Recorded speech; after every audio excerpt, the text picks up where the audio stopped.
విఎల్సిసిలో cosmetology చేసేటప్పుడు నా best friend Lakshmi. So మేము ఆల్మోస్ట్ 4 ఇయర్స్ తర్వాత మీట్ అయ్యాము. చాలా చాలా హ్యాపీ. ఇంకా ఆ హ్యాపీనెస్ని ఎక్స్ప్రెస్ చేయలేం ఫస్ట్ ఆఫ్ ఆల్ అన్ని ఇయర్స్ తర్వాత మీట్ అయినప్పుడు. కానీ అంతే హ్యాపీగా అంతే త్వరగా కూడా అయిపోతుంది డే అనేది. సో మేమైతే లంచ్ చేయడానికి బయటకు వెళ్ళాము. ఇంట్లో అయితే ఏం చెయ్యొద్దు అని చెప్పేసి ఫస్టే కాల్ చేసి చెప్పి వచ్చిందనమాట. ఇంకా లంచ్కి వెళ్ళేసి తినేసి నేను కెమెరా పెడతాను కదా, సో అంత కంఫర్టబుల్గా తిననివ్వను నేను.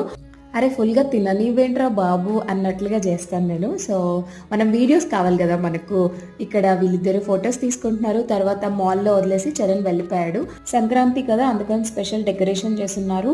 షాపర్ స్టాప్కి వెళ్ళాము. తర్వాత లక్ష్మి వచ్చేసి పాపకి ఫ్రాక్స్ చూస్తూ ఉంది. సో వీళ్ళిద్దరే సెలెక్ట్ చేసుకుంటున్నారు, నేను వీడియో తీస్తున్నాను. తర్వాత లిప్స్టిక్ షేడ్స్ కొన్ని బాగున్నాయేమో అని చెప్పి అంటే ట్రై చేశాను. కానీ ఈ రోజైతే నాకు చాలా చాలా హ్యాపీ అండ్ మెమరబుల్ డే.